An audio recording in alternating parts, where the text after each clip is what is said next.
মুবারক এই ডিসকাশনটা করতে চাই একদমই নিখাত বিপিএল নিয়ে। বিপিএল সংক্রান্ত ডিসকাশন আমি নিলামের পরে আসলে খুব বেশি করার সুযোগ করি নাই, এবং আজকের এই আলোচনাটা যখন করছি ঠিক তখন আমার কাছে মনে হয় যে কোনো দল যারা আলটিমেটলি শিরোপার জন্য ফাইট দেবে, এবং আপকামিং বিপিএল আপনারা সবাই জানেন 26 ডিসেম্বর থেকে সিলেট পর্বতে শুরু হবে, এরপরে চট্টগ্রাম থেকে ঢাকায় ফিরবে। সবচেয়ে কম ম্যাচেস হবে ঢাকাতে, সেই ঢাকা সবচেয়ে ম্যাচেস কম যেই ভেন্যুতে হবে সেই ঢাকা, এবং নোয়াখালী। বাংলাদেশের যে কোনো কিছুর সবচেয়ে বড় ব্র্যান্ড হচ্ছে নোয়াখালী। দ্বারা সেই নোয়াখালী প্রথমবার এবারের বিপিএল এ নোয়াখালী খেলার সুযোগ হচ্ছে। আমার কাছে মনে হয় যে চ্যাম্পিয়নশিপ ফাইটের জন্য নিজেদেরকে তো চ্যালেঞ্জ জানাবেই ভার্সেস একে অপরের, এবং রংপুর রাইডার্স এখন পর্যন্ত সবচেয়ে ব্যালেন্স টিম। রংপুর রাইডার্সের জন্য এই দুই দল মাথা ব্যথার কারণ হতে পারে, যেই কারণে এই আলোচনাটা একটু যদি খেয়াল করে দেখেন যে নোয়াখালীকে নিয়ে অনেকেই আনহ্যাপি, অনেকের মধ্যে কিছু কষ্টের জায়গা রয়েছে যে নোয়াখালীর দলটা তারা আরো ভালোভাবে পেতে চেয়েছিল। কিন্তু and of the day BPL যখন রানের খেলা শুরু হবে, একটু আপনাদেরকে জানিয়ে রাখি আবারও যে প্রথম পর্বটা হবে সিলেটে প্রচুর রান হয় ভাই, প্রচুর রান হয় সিলেটের মাঠে। গুরুত্বপূর্ণ সেই ম্যাচটা ছিল fortune Barishal versus Rangpur riders. গেল বিপিএলই এবছরেই যে বিপিএলটা হয়েছিল, সেই বিপিএল এ লাস্ট ওভারে জেতার সমীকরণ রংপুরের সামনে ছিল 27 রান। নুরুল হাসান সোহান কাইল মায়ার্সের এক ওভারে নিয়েছিলেন 30 রান। সিলেটে প্রচুর রান হয়, এবারও রান হবে, চট্টগ্রামে রান হয়, এবং সবশেষ যে টি-20 সিরিজটা বাংলাদেশ খেলেছে আয়ারল্যান্ডের বিপক্ষে, সেখানটা আমরা লাস্ট ম্যাচ বাদ দিলে অন্য দুই ম্যাচে দেখেছি যে রানস রয়েছে। সো এই যে রানস রয়েছে ডিউ ফ্যাক্টর, বাংলাদেশে এবারের বিপিএল এর প্রথম 24টা ম্যাচই হবে সিলেট চট্টগ্রামে। আমার কাছে মনে হয় ব্যাটিং ডিপার্টমেন্টে যে কোনো দলের যারা ডমিনেট করবেন তারা যদি কোয়ালিটি ক্রিকেটার হন, তাহলে দলের রেজাল্টে তাদের একটা বড় ভূমিকা থাকবে। Why I am discussing about Noakhali and Dhaka, why I am discussing that they could be a big challenger against Rangpur Riders. If you look at the top order batting lineup of Noakhali Express, আমরা কাদের পাই, আমি আলোচনা করব basically এখানটায় opening এ কারা যাচ্ছে, এবং ঢাকার ক্ষেত্রে সাব্বিরের ব্যাটিং লাইন আপটায় কত নাম্বার অবস্থানে, how many matches is going to play for Dhaka. This is very much important discussion. দেখুন, নোয়াখালীর সবচেয়ে বড় পিক, চমকের পিক যদি আপনারা বলেন, ডিরেক্ট সাইনিং গুলো বাদ দিয়ে আমার কাছে মনে হয় হাবিবুর রহমান সোহান 50 লাখ টাকায় নোয়াখালীতে গেছেন, এবং Habibur Rahman Sohan he will be the opening partner with Soumya Sarkar against the opponent. মোটামুটি এটা শিওর। যতটুকু আমি টিম ম্যানেজমেন্টের সাথে, দল গড়ার সাথে যারা জড়িত, যতটুকু আমার কথা হয়েছে, খুব ডিটেইলড কথা হয়েছে এরকমটা না, কারণ তারাও এখনো ফুল ডিসিশন মেক করে ফেলেছে, ব্যাপারটাও এরকমটা না। So Sohan and Soumya is going to be the opening pair. এখানটায় আরেকটা গুরুত্বপূর্ণ নাম, যে কুশলের কথা আপনারা সবাই জানেন, যে কুশলের আসলে ব্যাটিং অর্ডারটা কততে হবে। বাংলাদেশে এর আগে কখনো বিপিএল খেলেন নাই, শ্রীলঙ্কা পাকিস্তান সিরিজের কারণে আসলে তার ফিউচারটা কি সেটা আমাদের কাছে ক্লিয়ার না, বাট তিনি যদি এভেলেবেল থাকেন তাহলে hopefully he will B number 3। Number 4 A Charles খেলবেন। এই যে টপ 4 নিয়ে আমি কথা বললাম, 4টা স্পট নিয়ে কথা বললাম, Sohan, Soumya, Kushal and the last one Charles. এই 4টা স্পটে যারা ব্যাট করবে 1 2 3 4, একজন বা দুজন দাঁড়িয়ে গেলেই আবারও ভুলে যান, পাওয়া প্লেতে এদের যে কেউ দাঁড়িয়ে গেলেই একটা দলের জন্য একটা স্মার্ট টোটালের ভিত্তি করে উঠবে। এরপরে যারা রয়েছে ব্যাট করার জন্য, খেয়াল করে দেখেন, Haider Ali from Pakistan, hitter of the balls. তারপরে জাকের আলী অনিক, মাহিদুল অঙ্কন, এই ক্রিকেটাররাও কিন্তু নোয়াখালীতে রয়েছে। আমাদের কিছুটা হলেও অ্যালার্জি রয়েছে, কিছুটা হলেও তাদের ব্যর্থতার কারণে অসন্তুষ্টি রয়েছে, বাট জাকের আলী অনিক, মাহিদুল ইসলাম অঙ্কন, তাদের গিভেন ডেতে স্পেশালি ঘরোয়া লোকাল ক্রিকেটে কিন্তু তারা পারফর্মার। এবং লাস্ট বিপিএলেও কিন্তু 174 স্ট্রাইক রেটে মাহিদুল অঙ্কন ব্যাট করেছিলেন ফর খুলনা টাইগার্স। সো আমার কাছে মনে হয় ব্যাটিং ওয়াইজ এই দলটা খুবই ব্যালেন্সড। নোয়াখালী ব্যাটিং ওয়াইজ খুবই ব্যালেন্সড, যে কোনো দলের এগেইনস্টেই এই দলটা ভয়ঙ্কর হয়ে উঠতে পারে।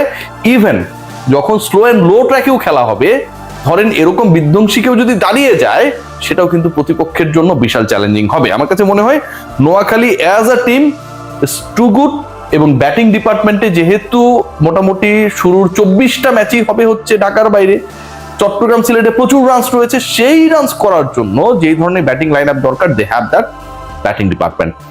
What about Dhaka capitals? আমি ফরেন কালেকশন নিয়ে খুব বেশি হ্যাপি না। অ্যালেক্স সেলসকে নিয়ে আপনি বাজি ধরতে পারেন, কনফিডেন্স পেতে পারেন, ইটস গুড। বাট অন্য যারা রয়েছে তাদেরকে নিয়ে উসমান খান বলেন, শানাকা বলেন, আকবরী বলেন, I am not that happy. But এখানটায় লোকাল ক্রিকেটাররা আলটিমেটলি আলো ছড়াবে। ঢাকা ক্যাপিটালসের ম্যাচেসে এই ব্যাপারটা হবে, প্রত্যেকটা ম্যাচেই হবে আফটার অ্যানাউন্সিং দ্য 11 যে আপনি আসলে ঢাকা ক্যাপিটালসকে সাপোর্ট করছেন নাকি আপনি আপনার প্রিয় খেলোয়াড়ের জন্য কোনো একটা দলকে সাপোর্ট করছেন। Say for example, you are a supporter of Riders, if you are a supporter of অন্য কোনো একটা দল, ধরেন চিটোগং, বাট হোয়েন এভার আপনি দেখবেন যে 11-এ নাসির বা সাব্বির রয়েছে, and you must wait for their batting, যে তারা কখন ব্যাট করতে আসবে। আপনি যদি তারা ভালো করে, despite being a supporter of Riders, you have to support Dhaka Capitals because you have unconditional love for these two cricketers. You are having Taskin Ahmed there as well. You are having Saifuddin there as well. 68 লক্ষ টাকায় সাইফুদ্দিনের ঠিকানা হয়েছে ঢাকা ক্যাপিটালসে।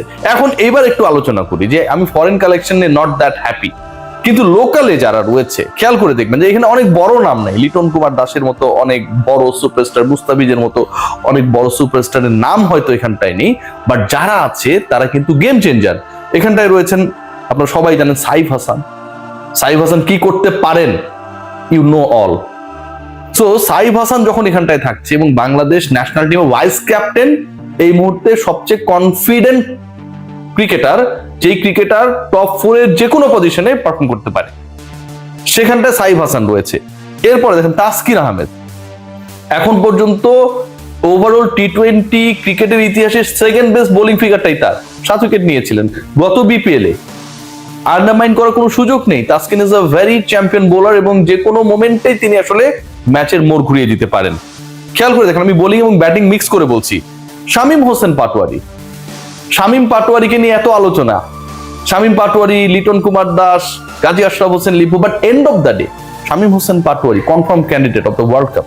শামীম হোসেন পাটোয়ারি তার given ডেতে একদম চুরমার করে দিতে পারেন। ফিনিশিং এ আপনি যাকে প্রয়োজন, যে টাইপের ক্রিকেটার প্রয়োজন, ঢাকা ক্যাপিটালসে শুধু শামীম পাটোয়ারি নেই, সাইফুদ্দিনও রয়েছে। টপে আপনার যেরকম ক্রিকেটার দরকার সেই ক্রিকেটার সাইফ হাসান রয়েছে, সেই ক্রিকেটার সেখানটা যদি দেখেন অ্যালেক্স সেলসের মতো একজন ক্যারেক্টার রয়েছে, সো তাসকিনের মতো একজন বোলার রয়েছে। ইন্টারেস্টিংলি খেয়াল করে দেখেন যে এই দলের স্পিন ডিপার্টমেন্ট বলেন, সেই জায়গায় কিছু কিছু ক্রিকেটার রয়েছে যারা রোল প্লে করতে পারে।